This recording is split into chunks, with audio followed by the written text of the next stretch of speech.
একটা কথা আছে, পিপিলিকার পাখা গজায় মরিবার তরে। আজকের গল্পটা ঠিক তেমনই। 5 জন বন্ধু যাদের জীবন চলছিল বেশ ভালোই, হাসি আনন্দ, ইউটিউব ভিডিও সবকিছুই ঠিকঠাক চলছিল। কিন্তু হঠাৎ করে একদিন তাদের মাথায় চাপে এক ভয়ঙ্কর বাতি। একটা নিষিদ্ধ জায়গায় অ্যাডভেঞ্চার করার ইচ্ছে। তারা ভাবে এই জায়গাটা থেকে তারা এমন কিছু ভিডিও করতে পারবে যা ভাইরাল হয়ে তাদের চ্যানেলকে নতুন উচ্চতায় নিয়ে যাবে। কিন্তু তারা জানতো না সেই সিদ্ধান্তটাই তাদের জীবনের সবচেয়ে বড় ভুল ছিল। কারণ সেই জায়গায় ছিল এক অজানা অন্ধকার, এক অলৌকিক শক্তি, যেখানে পা রাখলেই মৃত্যু অবধারিত। শেষ পর্যন্ত কি হয়, কেন জায়গাটাকে নিষিদ্ধ করা হয়েছিল, আর এই 5 জন বন্ধুই বা এমন কি ভুল করেছিল যার কারণেই তাদের জীবন দিয়ে চরম মূল্য দিতে হলো। সব প্রশ্নের উত্তর জানতে চলুন বেশি দেরি না করে দেখে আসা যাক আজকের অসাধারণ ইন্দোনেশিয়ান হরর মুভি আলাসপাতি। তো গল্পের শুরুতেই আমরা 5 জন বন্ধুর একটা গ্রুপ দেখতে পাই। এই 5 জন সবসময় একসাথে থাকে। তাদের বন্ধুত্ব অনেক দিনের পুরনো। তারা 5 জন বন্ধু যা কিছু করত সবসময় একসঙ্গে করত। তারা একই কলেজে পড়াশোনা করত, একই সাথে ইউটিউবের জন্য ভিডিও বানিয়ে ব্লগ করত। এই 5 জন বন্ধুর নাম বেগা, জেসিকা, রেডি, রায়া আর টিটো। তারা সবসময় তাদের কাজের ফাঁকে ইউটিউব চ্যানেলটা নিয়ে আলোচনা করত। আজকে তাদের ক্লাস শেষে তারা সবাই প্ল্যান করে তারা তাদের চ্যানেলের জন্য ভিন্ন কিছু একটা ভিডিও বানাবে, যেটা খুবই ইউনিক হবে আর মানুষ খুবই আগ্রহ নিয়ে দেখবে। তখন রায়া সবাইকে বলে, আমি ইউটিউবে এমন একটা জায়গার নাম জানতে পেরেছি, এই জায়গাতে যাওয়া পুরোপুরি নিষিদ্ধ। কারণ এই জায়গাটা খুবই হরর টাইপের, কেউ সাহস করে সেখানে যেতে চায় না। জায়গাটার নাম আলাসপাতি। আমরা যদি এখানে যেতে পারি আর সত্যি কোনো রহস্যময় কিছুর ভিডিও করে আনতে পারি, তাহলে আমাদের চ্যানেলটার জন্য বেশ ভালো একটা কন্টেন্ট পেয়ে যাব। এ কথা শুনে সবাই আলাসপাতিতে যেতে চায়, কারণ তারা 5 জন বন্ধু তাদের ইউটিউব চ্যানেলের পাশাপাশি একসঙ্গে ঘোরাঘুরি, আড্ডা দেওয়া, মজা করতে ভীষণ পছন্দ করে। তারা মনে করছিল অনেকদিন তাদের বাইরে কোথাও ঘুরতে যাওয়া হয় না, এই সুযোগে তারা খুব একটা সুন্দর অ্যাডভেঞ্চার করে আসতে পারবে। রায়া আবারও তাদের সবাইকে সাবধান করে দিয়ে বলে, আমি শুনেছি ওই জায়গাটা এতটাই ভয়ানক যে ওখানে কেউ একবার গেলে আর ফিরে আসে না। এ কথা শুনে তার বাকি বন্ধুরা হেসে দেয়, কারণ এমন অদ্ভুত জায়গা এই পৃথিবীতে আছে বলে তাদের মনে হয় না। এসব কিছু মানুষের মন গড়া গল্প। যেহেতু এই জায়গাটা এমনই, তাই তাদের ভেতর আরো বেশি কৌতূহল জাগে জায়গাটাকে এক্সপ্লোর করার জন্য। তাই তারা এটাও প্ল্যান করে, যদি জায়গাটা হরর টাইপ হয় তাহলে তো ভালো, আমরা রিয়েলটাই সবার সামনে তুলে ধরবো। আর যদি জায়গাটা তেমন না হয়, তাহলে আমরা নিজেরাই নিজেদেরকে ভয় দেখিয়ে সেই ভিডিও সবার সামনে প্রেজেন্ট করব। এরপর তারা তাদের প্ল্যান মতো আলাসপাতিতে যাওয়ার জন্য রেডি হয়ে বেরিয়ে পড়ে। তারা যেখানে থাকতো সেখান থেকে আলাসপাতি অনেক দূরে, তাই তারা বেশ কিছুটা পথ আসতেই সবার খিদে লেগে যায়, যার কারণে তারা রাস্তায় একটা রেস্টুরেন্ট দেখে গাড়ি সেখানে থামায় খাবার খাওয়ার জন্য, এবং তারা সেখানে নেমে খাবার অর্ডার করে। এই রেস্টুরেন্টে একটা মধ্যবয়স্ক মহিলার, সে একাই সবকিছু মেনটেন করে। তারা যখন সবাই একসঙ্গে বসে খাবার খাচ্ছিল, তখন এই আলাসপাতি সম্পর্কে তারা বিভিন্ন আলোচনা করে। এই রেস্টুরেন্টের ওই মহিলা তাদের কথাবার্তা শুনে বুঝতে পারে এরা আসলে কোথায় যাবে। তখন সে নিজে থেকে আগ বাড়িয়ে এদেরকে সাবধান করে দিয়ে বলে, তোমরা কি আলাসপাতি যেতে চাচ্ছ?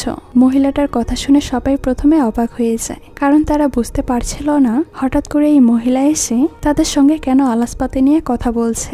তখন রেডি বলে, হ্যাঁ, আমরা বন্ধুরা মিলে ঠিক করেছি আলাসপাতি ঘুরতে যাব, কিন্তু কেন আপনি এই কথা হঠাৎ করে জিজ্ঞেস করছেন? তখন মহিলাটা জানায় সেখানে একটা পবিত্র কবরস্থান আছে, আর ওই কবরস্থানটা খুবই অদ্ভুত। যারা একবার কবরস্থানে গিয়েছে তারা আর কেউই কোনোদিন ফিরে আসতে পারেনি, তাই ওই জায়গাটাই সাধারণে যাওয়া নিষিদ্ধ ঘোষণা করা হয়েছে। আর ওই কবরস্থানে যে লাশগুলো থাকে তাদেরকে নির্মমভাবে টর্চার করা হয়। তারা মূলত স্বর্গ আর নরকের মাঝখানে ফেসে যায়। তারা না স্বর্গে যেতে পারে না নরকে যেতে পারে, এই দুনিয়ায় থাকতে পারতো না। অদ্ভুত এক জগতে তারা বাস করে। এসব কথা শুনে সবার কাছে বেশ অদ্ভুত মনে হয়। রায় তো মনে করছিল এই মহিলা তাদেরকে বোকা বানানোর জন্য উল্টাপাল্টা বানিয়ে বানিয়ে কথা বলছে। তো যাই হোক, তারা এই মহিলার কথাই তেমন একটা গুরুত্ব দেয় না, বরং সত্যি সত্যি ওখানে রহস্যটা কি সেটা জানার জন্য সবাই মিলে একসঙ্গে আলাসপাতি সেই জঙ্গলে চলে আসে, এবং ধীরে ধীরে তারা তাদের কাগজে থাকা একটা নকশা নিয়ে এগোতে থাকে। জঙ্গলের ভেতরে আসতেই তাদের ফোনে আর কোনো সিগন্যাল পায় না। এ থেকে সবাই একটু চিন্তিত হলেও তারা মনে করতে থাকে তাদের হয়তো কোনো সমস্যা হবে না, তারা সবাই একে অপরের সঙ্গে কানেক্ট থাকবে। প্রথমে তারা প্ল্যান করেছিল একে অপরের সঙ্গে ফোনে কানেক্ট থাকবে, কিন্তু এখন যেহেতু ফোনে সিগন্যাল পাচ্ছে না, তাদের হারিয়ে যাওয়ার সম্ভাবনাটা খুবই বেশি ছিল। তবুও তারা কবরস্থানের দিকে এগোতে থাকে। এই জঙ্গলের ভেতর ঢুকতেই তারা বেশ পরিবেশটাকে এনজয় করছিল, যার কারণে রেডি দ্রুত করে তার ক্যামেরা বের করে চারপাশের ভিডিও করতে থাকে। তখন সে দূর থেকে জঙ্গলের ভেতর কিছু একটা দেখতে পায়। এটা দেখে সে প্রথমে ভয় পেয়ে যায় আর চিন্তা করে ওখানে কে আছে। এই বিষয়টা রেডি দ্রুত বাকিদেরকে জানালে তারা দেখতে পায় সাদা কাপড় পরে দূর থেকে একজন মেয়ে তাদের দিকে হেঁটে আসছে। এটা দেখে সবাই ভয় পেয়ে যায়, তবে তারা সাহস করে সামনের দিকে এগোতে থাকে। রায়া আর জেসিকা সাদা কাপড় পরা মেয়েটার সামনে গিয়ে দাঁড়ালে দেখতে পায় এটা তাদের বান্ধবী বেগা তাদের সবার সঙ্গে প্র্যাঙ্ক করছে। প্রথমে তারা ভীষণ ভয় পেয়েছিল, যখন দেখতে পায় সেটা বেগা তখন তারা একটু নর্মাল হয়। এদিকে রেডির ক্যামেরায় সে আবারও কিছু একটা আওয়াজ শুনতে পায়, যেটা বেশ অদ্ভুত রকমের ছিল। তবে এটা কে ছিল সেটা দেখার জন্য সে এগিয়ে যায়, আর তখনই দূর থেকে টিটো তাদের দিকে দৌড়ে আসে এবং সবাইকে একসঙ্গে জঙ্গলের ভেতর একটা জায়গায় নিয়ে যায়। সেখানে সবাই আসতে দেখতে পায় এটা সেই কবরস্থান, যে কবরস্থানের কথা ওই রেস্টুরেন্টের মহিলাটা বলেছিল। এটা খুব পবিত্র, সেই সাথে ভয়ানক। তবে তারা সবাই কবরস্থান দেখে খুব অবাক হয়ে যায়, কারণ এটা আর 5টা সাধারণ কবরস্থানের মতো না। এখানে কবরগুলো মাটির নিচে নয়, বরং মাটির উপরে কাঠের তৈরি মাচার উপরে ছিল। এটা দেখে তাদের বেশ ইন্টারেস্টিং মনে হয়, তাই রেডি আবারও তার ক্যামেরা বের করে এই সম্পূর্ণ কবরস্থানের ভিডিও করতে শুরু করে। কারণ তারা যে জায়গাটায় আসতে চাইছিল তারা ফাইনালি সেই জায়গাটায় চলে এসেছে। তারা এখন এই আজব ধরনের কবরস্থানের ভিডিও করে তাদের ইউটিউব চ্যানেলে পাবলিশ করবে। অন্যদিকে রায়া ধীরে ধীরে মাচা বেয়ে একটা কবরের উপর উঠে ডেড বডি দেখে। শুধু রায়াই নয়, বরং তারা সব বন্ধুরাই একে একটা কবরের উপরে ওই লাশগুলোকে দেখতে থাকে এবং তাদের কাছের ক্যামেরা দিয়ে লাশগুলোর সাথে নিজেদের সেলফি তোলে। সবাই যখন লাশগুলোর ভিডিও করতে ব্যস্ত, তখন জেসিকা একা নিচে চুপ করে দাঁড়িয়েছিল। কারণ জেসিকা ছিল বরাবরই শান্ত প্রকৃতি, বরং সে সবাইকে সাবধান করে বলতে থাকে, তোমরা এমনটা করো না, এটা একটা কবরস্থান, ভুলে যেও না। অন্তত এখানটাকে একটু সম্মান করো, এখানে এই ধরনের কাজ করা তোমাদের মোটেও উচিত না। কিন্তু জেসিকার কথা তার কোনো বন্ধুরাই পাত্তা দেয় না। এই বিষয়ে দেখে জেসিকা সবার জন্যই ভীষণ ভয় পাচ্ছিল। জেসিকা ভাবতেও পারছিল না তার বন্ধুরা এমন জঘন্য কাজ করবে। তো যাই হোক, রায়া একটা লাশের গলায় অদ্ভুত রকমের লকেট দেখতে পায়। রায়া তখন কিছু একটা মনে করে সাথে সাথে লাশের গলা থেকে লকেটটা ছেড়ে নিজের পকেটে রেখে দেয়। এখানে সবাই ভীষণ এনজয় করছিল, তাই তারা সবাই মিলে জোর করে জেসিকাকেও বলে, তুমি এই বিশেষ মুহূর্তটাকে মিস করছো, একবার হলেও একটা কবরের উপর ওঠো।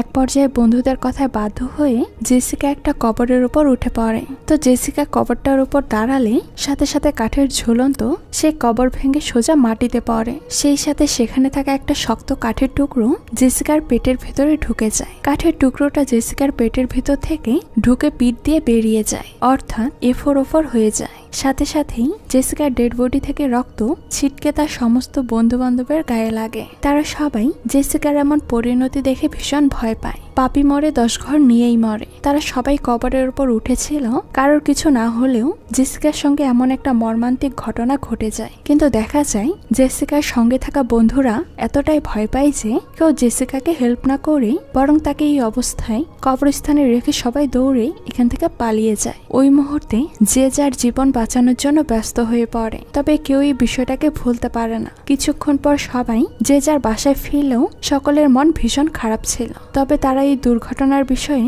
কাউকে কোনো কিছুই জানায় না। রায়া বাড়িতে গিয়ে তার ঘরের এক কোণে বসে কান্নাকাটি করলে তার ঘরের ভেতরে একটা ছায়া দেখতে পায়। তার ঘরের ভেতর প্যারানর্মাল অ্যাক্টিভিটিস হতে শুরু করে, অর্থাৎ ঘরের ভেতরে চেয়ারগুলো একা একা নড়াচড়া করে চেয়ারটা সরতে সরতে রায়ার দিকে এগিয়ে আসে। এটা দেখে রায়া ভীষণ ভয় পায়। এখন সে কি করবে কোনো কিছুই বুঝতে পারে না, তাই সে দ্রুত দৌড়ে গিয়ে রায়ার বাড়ির কাজের মেয়েটাকে এই বিষয়টা বলে। কিন্তু সে তখন রায়ার কথা বিশ্বাস করে না। এদিকে রায়া মনে করে সে হয়তো জেসিকার এমন অপমৃত্যুতে অনেক ডিস্টার্ব হয়ে আছে, যার কারণে সে সবকিছু হ্যালুসিনেশন করছে। পরদিন রায়া কলেজে এসে তার কোনো বন্ধুর সঙ্গে আর কথা বলে না। সে এতটাই ডিস্টার্ব ছিল যে সবসময় একা চুপ করে একটা কোণে বসে থাকে। বাকি সবাই খুব নর্মাল ভাবে চলাফেরা করতে থাকে। তাদের দেখে মনে হচ্ছিল যেন তাদের মধ্যে কোনো ঘটনাই ঘটেনি। তারা সবাই এমন করছিল কারণ তাদেরকে যেন কেউ কোনো বিষয়ে সন্দেহ না করে। এই বিষয়টা রায়া মোটেও মেনে নিতে পারে না। সে সবসময় জেসিকার কথা ভাবতে থাকে। এমনকি ক্লাস করার সময় হঠাৎ করে রায়া জেসিকার আত্মাকে ক্লাসরুমের বাইরে জানালার কাছে দেখে চমকে ওঠে। সে দেখে জেসিকা জানালার গ্লাসে হাত দিয়ে তাকে ডাকছে, কিছু বলার চেষ্টা করছে। পরক্ষণে তাকালে সেখানে আর কোনো কিছুই দেখতে পায় না, বরং জানালায় অন্য একজনকে জানালা পরিষ্কার করতে দেখে। রায়া এবারও বুঝতে পারে এটাও ছিল তার হ্যালুসিনেশন। এদিকে জেসিকার মা 2 দিন তার মেয়ে বাড়ি না ফেরায় অনেক চিন্তা করতে থাকে। জেসিকার ফোন বন্ধ থাকায় তার সঙ্গে কোনো যোগাযোগ করতে পারে না।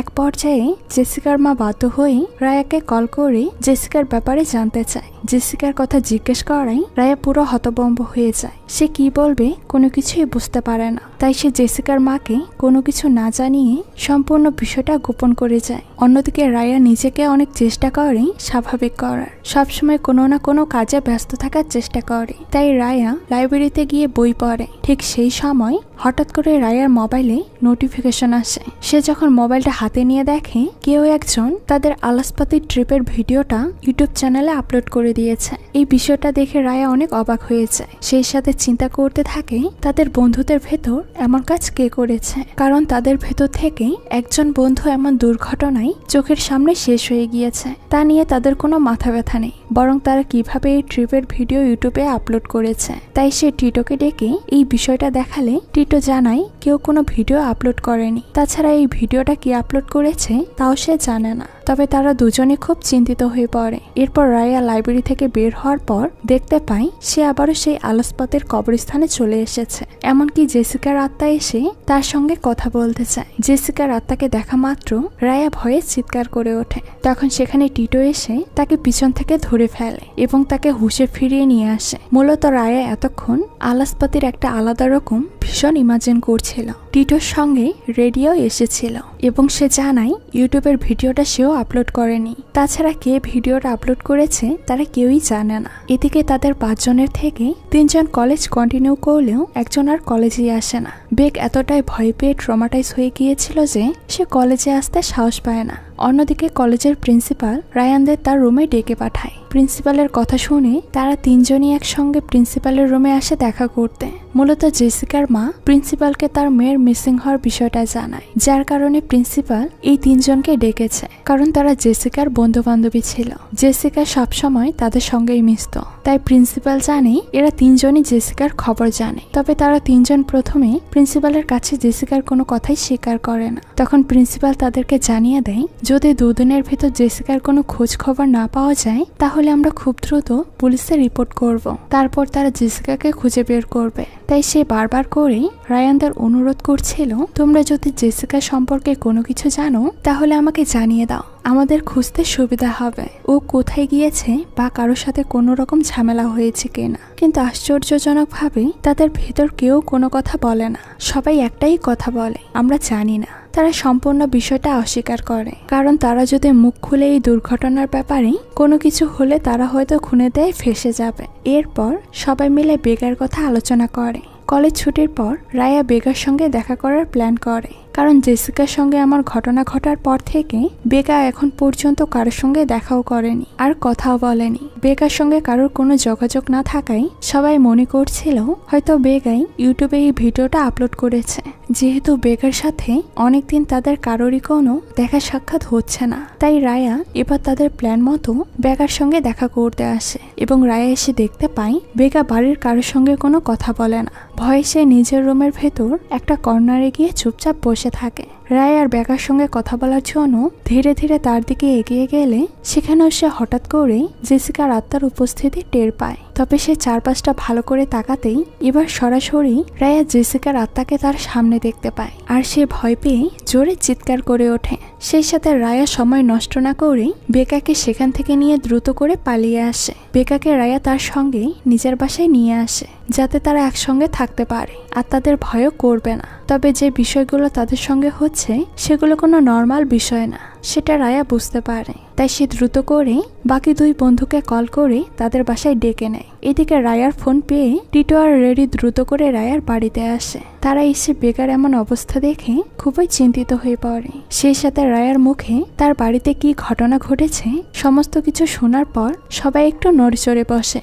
এখন তাদের কি করা উচিত তারা কেউই বুঝতে পারে না। তারা না জেনেই এত বড় ভুল করে ফেলেছে। কোনো জিনিসকে আসলে তুচ্ছ করে দেখতে হয় না। তারা এই বিষয়টাকে যতটা তুচ্ছ মনে করেছিল বিষয়টা তেমন না। তো যাই হোক, তাদের কথা বলার এক পর্যায়ে তারা একে অপরকে দোষারোপ করতে থাকে। কেন ওরা সেখানে গেল, কেন ভিডিও করলো, এসব করা ঠিক হয়নি। সেই সাথে তারা এটাও বলে যদি আমরা জেসিকাকে ওইভাবে বিপদে ফেলে না আসতাম, ওকে যদি সাহায্য করতাম, তাহলে আজকে আমাদের সঙ্গে এমন কিছু হতো না। হয়তো জেসিকার আত্মা আমাদের উপর প্রতিশোধ নিতে চাইছে। আমরা বন্ধু হয়ে কিভাবে আরেকজন বন্ধুকে মৃত্যুর মুখে ঠেলে দিয়ে চলে আসলাম। কিন্তু তাদের এসব কথাই আর কোনো ভিত্তি নেই। তাই যা হবার হয়ে গিয়েছে বলে তারা অন্য একটা প্ল্যান করে এবং তখন সবাইকে বেগা বলে তার অনেক খারাপ লাগছে। আর এই কথা শুনে রেডি বেশি রাগ করে এখান থেকে উঠে চলে যায়, কারণ তাদের সকলের জীবন মরণ অবস্থা। আর এখন একজন মেয়ের খারাপ লাগছে, এখান থেকে কি করে বের হবে এটা নিয়ে কারোর কোনো মাথা ব্যথা নেই। কিন্তু বেগাও এগুলো কোনো কিছু ইচ্ছা করে করছে না, তার সত্যিই খারাপ লাগছিল। তাই সে সবার কাছ থেকে উঠে যায়। এভাবেই তারা সময়ের সাথে সাথে একে অপরকে ভুল বুঝতে থাকে। তো তখন রায়া কোনো কথা না বাড়িয়ে বেগাকে তার রুমে শুয়ে দিয়ে আসে, যাতে সে একটু রেস্ট করতে পারে। তারপর সে টিটোকে বাইরে এগিয়ে দিয়ে আসে। তবে টিটো এখান থেকে যাওয়ার আগে রায়া তার কাছে থাকা একটা লকেট টিটোকে দেখায়। এই লকেটটা রায়া আলাসপাতের কবরস্থান থেকে একটা লাশের গলা থেকে খুলে নিয়েছিল, যেটা আমরা আগেই দেখেছি। এই লকেটটা দেখে টিটো খুব ভালো করেই বুঝতে পারে রায়া ওই কবরস্থান থেকে লকেটটা চুরি করে এনেছে। কিন্তু তারা এই লকেটটা নিয়ে বেশি কথা না বলে দুজনেই এখান থেকে চলে যায়। রুমে আসতেই রায়া দেখতে পায় বেগা অদ্ভুত রকমের আচরণ করছে, ধীরে ধীরে তার দিকে এগিয়ে আসছে। মূলত বেগা এখন পজেস অবস্থায় আছে। জেসিকার আত্মা বেগাকে পজেস করে নিয়েছে। তো দেখতে দেখতে বেগা রায়ের উপর অ্যাটাক করে দেয় এবং কিছুক্ষণের মধ্যেই সে নিজের হুঁশে ফিরে আসে। তখন সে রায়ার কাছে জিজ্ঞাসা করে তার কি হয়েছে, কিন্তু রায়া তাকে কোনো কিছুই বলে না। এই বিষয়ে বেগা বুঝতে পারে সে নিশ্চয়ই কোনো কিছু খারাপ করেছে। এতক্ষণ যে বেগা রায়ের সঙ্গে কি করেছে তার কোনো কিছুই মনে পড়ে না। তবে বেগার ভীষণ ভয় পাচ্ছিল। এদিকে বেগাকে এমন ভাবে ভয় পেতে দেখে রায়া তাকে সামলাতে আসে, কিন্তু বেগা রায়ার কোনো কথা না শুনে এখান থেকে দৌড়ে পালিয়ে যায়। অন্যদিকে রেডি তার বাসায় আসলে হঠাৎ করে তার সামনে সবকিছু প্যারানর্মাল অ্যাক্টিভিটিস হতে শুরু করে। সেও হঠাৎ করে জেসিকার ভয়ঙ্কর আত্মাটা সামনে দেখতে পায়। জেসিকার চোখ নাক মুখ দিয়ে রক্ত বের হচ্ছিল, আর সে অদ্ভুতভাবে রেডির দিকে তাকিয়েছিল, যেটা দেখে রেডি অনেক বেশি ভয় পায়। এদিকে বেগা এমন টর্চার নিজের ভয়কে আর কন্ট্রোল করতে পারছিল না। তাই সে সিদ্ধান্ত নেয় নিজেকে শেষ করে দিবে, তাহলে এই ট্রমা থেকে বের হতে পারবে। যার কারণে বেগা দ্রুত ছাদের উপরে এসে সেখান থেকে লাফ দিয়ে সুইসাইড করে। রায়া সেখানে থেকেও তার বান্ধবীকে বাঁচাতে পারে না, তার কাছে কোনো কিছুই করার ছিল না। তো পরের দিন যখন এই ঘটনা সব জায়গায় জানাজানি হয়, তখন তারা তিন বন্ধু আরো বেশি চিন্তিত হয়ে পড়ে। এখন তারা এই পরিস্থিতি থেকে কিভাবে রক্ষা পাবে। জেসিকার আত্মা তাদের কাউকেই ছাড়বে না। তখন এসব কিছু থেকে বাঁচার জন্য রেডি সবাইকে বলে আমাদের এখন আলাসপাতিতে যাওয়া উচিত। আর এই কথা শুনে সে ভীষণ রেগে যায়, আর উল্টো তাদেরকে এখান থেকে রেখে চলে যায়, কারণ আলাসপাতিতে গিয়ে তাদের এত সমস্যা হয়েছে। এখন আবার সেই আলাসপাতিতে গিয়ে কি সমাধান হবে। তো যাই হোক, যে যার মতো বাড়ি চলে গেলে টিটো তার বাসায় এসে একা একা তাদের বন্ধুদের সঙ্গে হয়ে যাওয়া ঘটনাগুলো ভাবতে থাকে। ঠিক তখন হঠাৎ করে সেই প্রথমবারের মতো জেসিকার আত্মাটাকে দেখতে পায়। অর্থাৎ এতক্ষণ সবাই জেসিকার আত্মাকে দেখতে পাচ্ছিল, শুধু টিটোই দেখেনি। এখন টিটো আত্মাটাকে দেখে ফেলেছে। তো টিটো জেসিকার আত্মাকে দেখে ভয় পেলে আত্মাটা চোখের পলকে সেখান থেকে আবারও গায়েব হয়ে যায়। এরপর রাতে যখন রায়া একা তার বাসায় ছিল, তখন আবারও জেসিকার আত্মা তার সামনে এসে হাজির হয়। শুধু তাই নয়, রায়ার ঘরে দরজা জানালা আপনা আপনি বন্ধ হতে শুরু করে।